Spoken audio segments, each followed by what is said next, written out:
Ini mau makan video, mau ngomong. Iya. Ini kan video ini, Bang. Iya. Video untuk. Halo, selamat pagi dari ruang sidang MK menjelang sidang 01 lawan 02. Inilah pakar-pakarnya semuanya yang duduk ini adalah guru-guru kita, kami adalah asisten-asisten. Lebih asisten lagi yang profesor ini. Gak bercanda. Ya.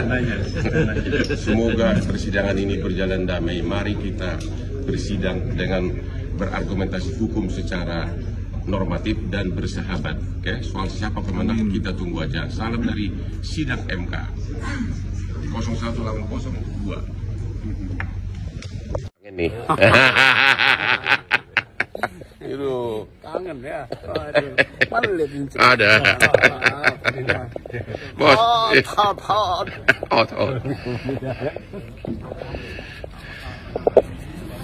Suasana menjelang sidang semuanya masih berdamai-damai dengan penuh senyum.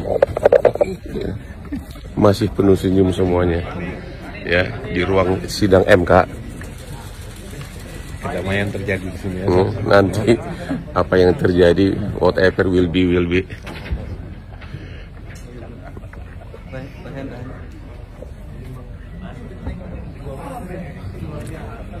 Menjelang sidang pertama MK, sidang 01 lawan 02. Saya harus dekat mantan guru aku. Siapa tahu aku lupa apa yang diajarkan. Orang paling top, paling pinter ya. Mantan guruku. Soalnya Ya. dokternya cum laude.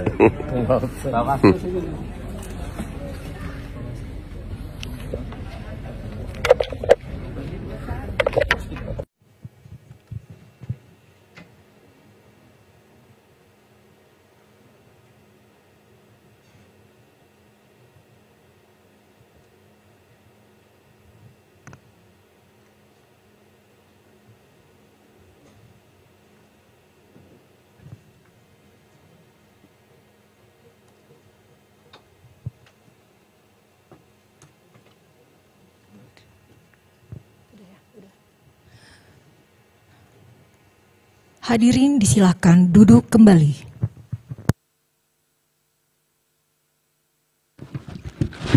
Kita mulai persidangan. Persidangan perkara nomor 1 garis miring PHPU garis titik pres garis lurus 22 Romawi garis miring 2024 dibuka dan persidangan dinyatakan terbuka untuk umum.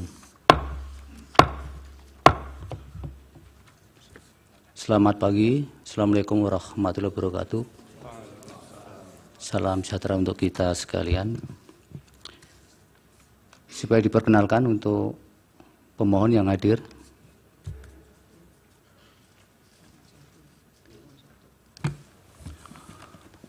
Terima kasih Yang Mulia.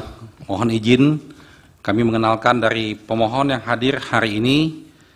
Alhamdulillah langsung hadir Bapak Haji Anies Rashid Baswedan PhD, Bapak Dr. Honoris Causa Haji Muhaimin Iskandar sebagai pasangan calon, dan Kapten Timnas Marskal Madya TNI Purnawirawan Muhammad Shogi Sarjana Sosial MM. Sedangkan dari kami kuasa hukum hadir Bapak Dr. Heru Widodo, Ahmad Wakil Kamal, Dr. Bambang Wijayanto, Dr. Refli Harun, Dr. Herman Kadir, dan Sugito Atmo SHMA, dan Pak Zainuddin Paru SHMA, dan Zaid Musafi SHMA, dan terakhir saya sendiri Dr. Ari Yusuf Amir SHMA. Baik, terima kasih Yang Mulia. Baik, terima kasih Pak Ari. Atas perkara ini masih ada satu yang belum dikenalkan katanya. Oh maaf, satu lagi Dr. Anang Zubaidi SHMA. Ya. Jangan nggak dikenalkan nanti. Ya, terima kasih. Mohon maaf Yang Mulia.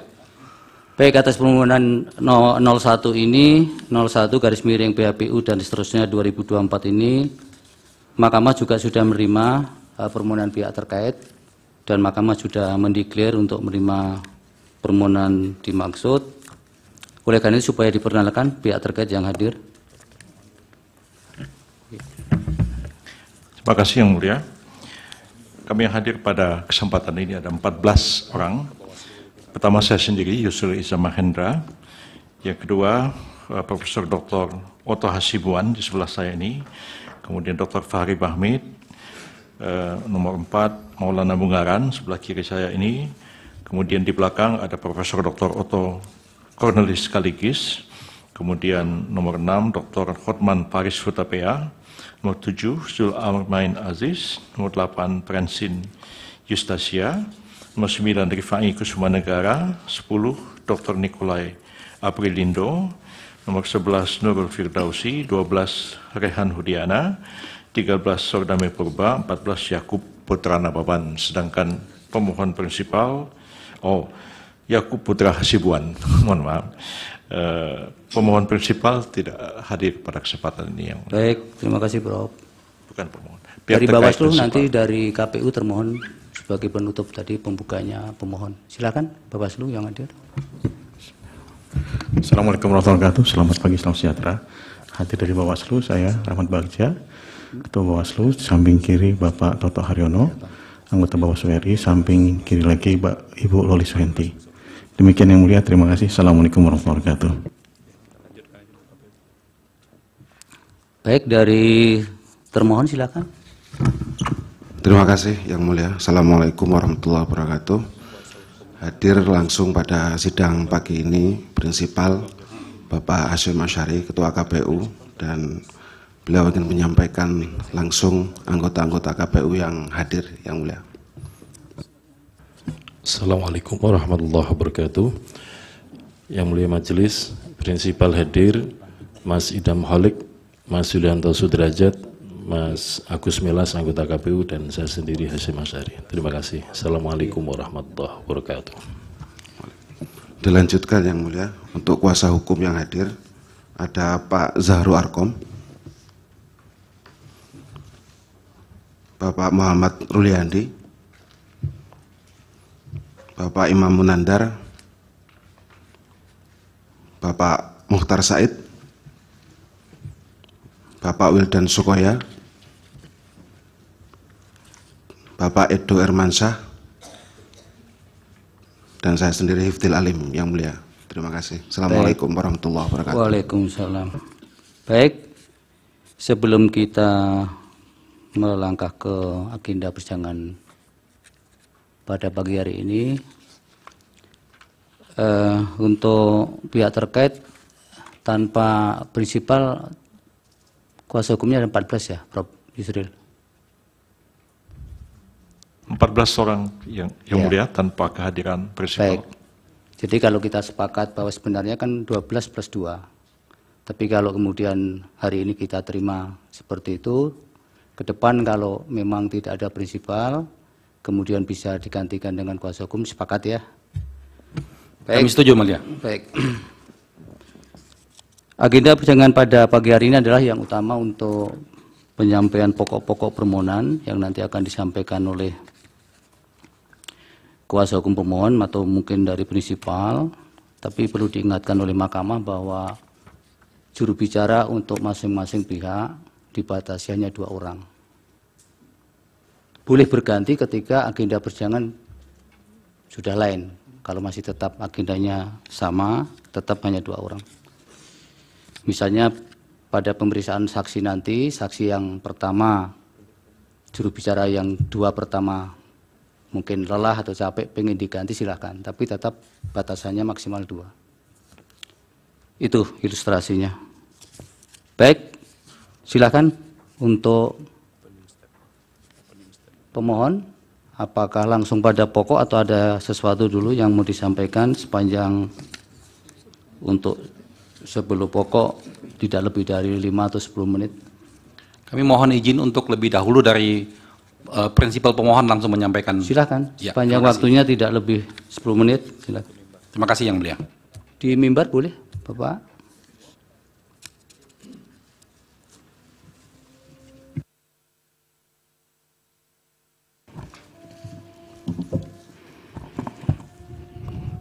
Assalamualaikum warahmatullahi wabarakatuh. Yang mulia Hakim Mahkamah Konstitusi, hari ini adalah sebuah momen yang sangat penting dalam sejarah kita. Kami berdiri dengan penuh rasa hormat di depan Mahkamah Konstitusi untuk menyampaikan sebuah situasi yang mendesak dan kritis, serta memerlukan pertimbangan mendalam dan keputusan yang bijaksana.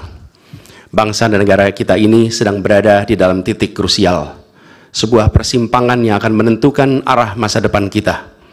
Apakah kita akan melanjutkan perjalanan kita menuju kedewasaan sebagai sebuah negara demokrasi yang matang, ataukah kita akan membiarkan diri tergelincir kembali ke bayang-bayang era sebelum reformasi yang justru kita hendak jauhi. Kita dihadapkan pada pertanyaan-pertanyaan fundamental yang menentukan, apakah Republik Indonesia yang kita cintai ini akan menjadi negara yang menghargai dan memperjuangkan konstitusi sebagai pilar tertinggi demokrasi kita atau rule of law? Apakah kita akan mereduksi konstitusi menjadi sekedar alat untuk pelanggengan kekuasaan tanpa pengawasan, rule by law? Kita harus memutuskan apakah kita akan menjadi negara yang mengakui dan menghormati hak setiap individu untuk menentukan pikiran dan menyuarakan pilihannya secara bebas dan independen yang merupakan esensi dari demokrasi, atau kita justru berpaling dari prinsip tersebut dan memilih di mana suara oligarki diberi prevalensi, mengesampingkan kesejahteraan umum dan mengabaikan kepentingan nasional yang lebih luas.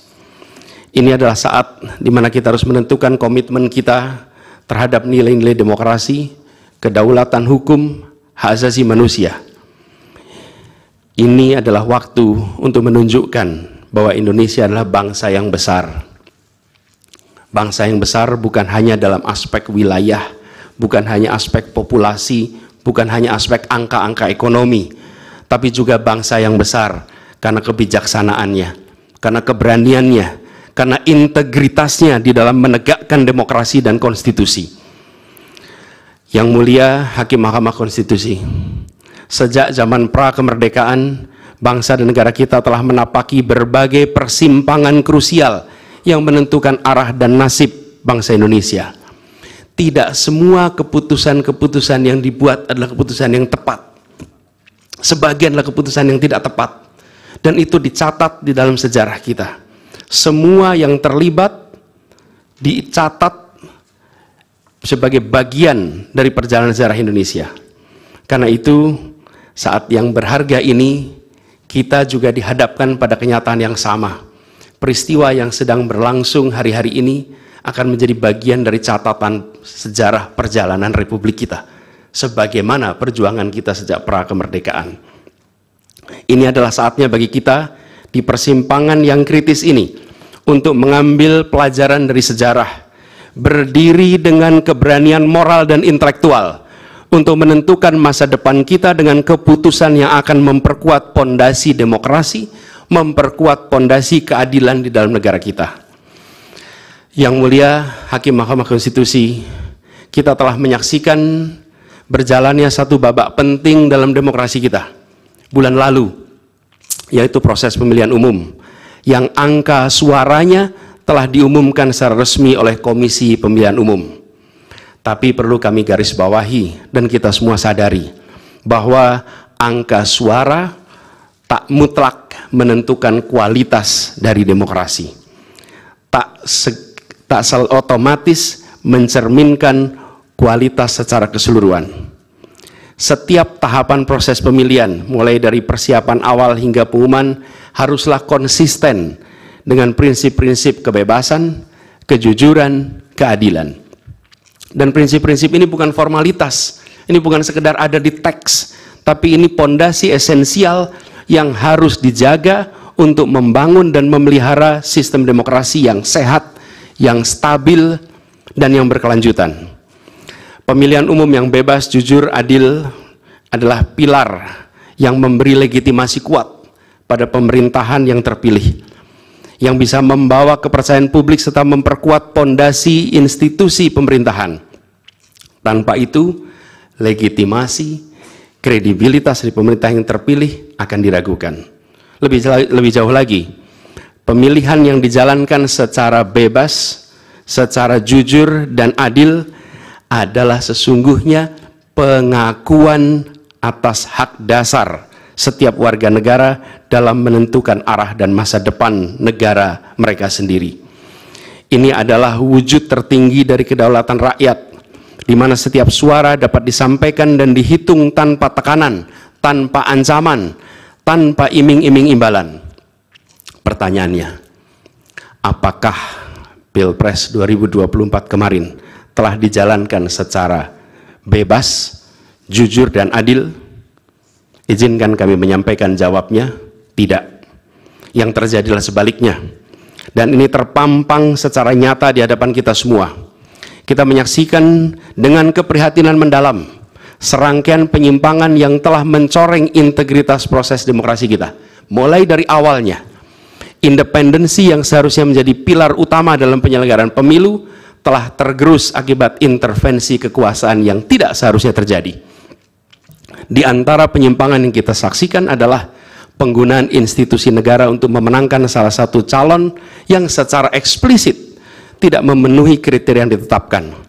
Terdapat pula praktek yang meresahkan, di mana aparat daerah mengalami tekanan, bahkan diberikan imbalan untuk mempengaruhi arah pilihan politik, serta penyalahgunaan bantuan-bantuan dari negara, bantuan sosial yang sejatinya diperuntukkan untuk kesejahteraan rakyat, malah dijadikan sebagai alat transaksional untuk memenangkan salah satu calon. Bahkan intervensi ini sempat merambah hingga pemimpin Mahkamah Konstitusi. Ketika pemimpin Mahkamah Konstitusi yang seharusnya berperan sebagai jenderal benteng pertahanan terakhir menegakkan prinsip-prinsip demokrasi terancam oleh intervensi, maka pondasi negara kita, pondasi demokrasi kita berada dalam bahaya yang nyata.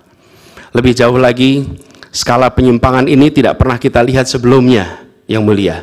Kita pernah menyaksikan penyimpangan seperti ini di skala yang kecil, pilkada, populasi kecil, tapi dalam skala yang amat besar dan lintas sektor baru kali ini kita semua menyaksikan.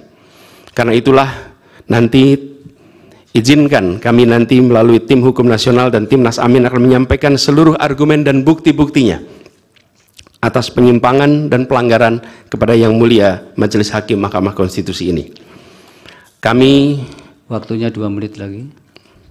Yang Mulia Hakim Mahkamah Konstitusi yang kami hormati, kami muliakan.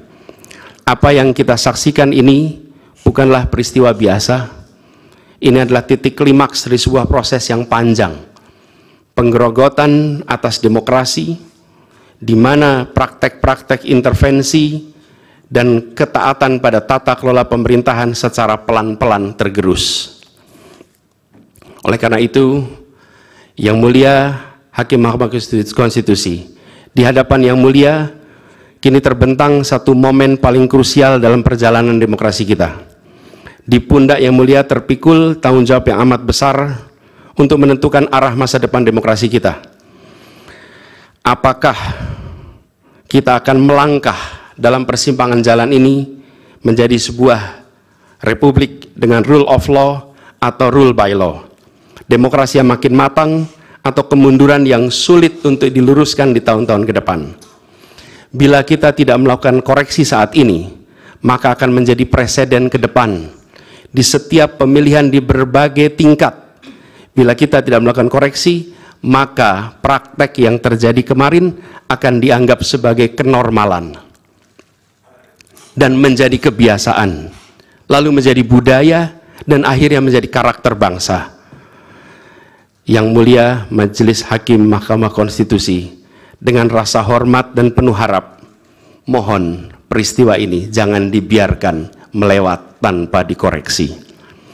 Rakyat Indonesia menunggu dengan penuh perhatian, dan kami titipkan semua ini kepada Mahkamah Konstitusi yang berani, independen, untuk menegakkan keadilan dengan penuh pertimbangan. Kami mendukung Yang Mulia untuk tidak membiarkan demokrasi ini terkikis oleh kepentingan kekuasaan yang sempit, tidak membiarkan cita-cita reformasi yang telah lama diperjuangkan menjadi sia-sia. tindakan dan keputusan Mahkamah Konstitusi terkait dengan jadwal pemilihan kepala daerah serentak serta keputusan penghapusan pasal pencemaran nama baik telah memberikan kepada kami harapan bahwa independensi, keberanian, ketegasan dalam menegakkan keadilan hadir kembali di Mahkamah Konstitusi ini. Kami memohon kepada Hakim Konstitusi yang kami muliakan untuk menerapkan kebijaksanaan dan keadilan dalam setiap keputusan perkara yang kami ajukan, menjadi penjaga yang teguh atas nilai demokrasi, dan memastikan bahwa konstitusi tetap menjadi panduan utama dalam membangun masa depan bangsa yang lebih adil dan sejahtera. Semoga sejarah mencatat dan menjadi saksi atas dedikasi dan komitmen yang mulia untuk mempertahankan integritas dan martabat demokrasi dan konstitusi kita. Kepada Hakim Mahkamah Konstitusi yang kami muliakan, harapan besar dan tinggi itu kami titipkan. Terima kasih. Assalamualaikum warahmatullahi wabarakatuh. Waalaikumsalam.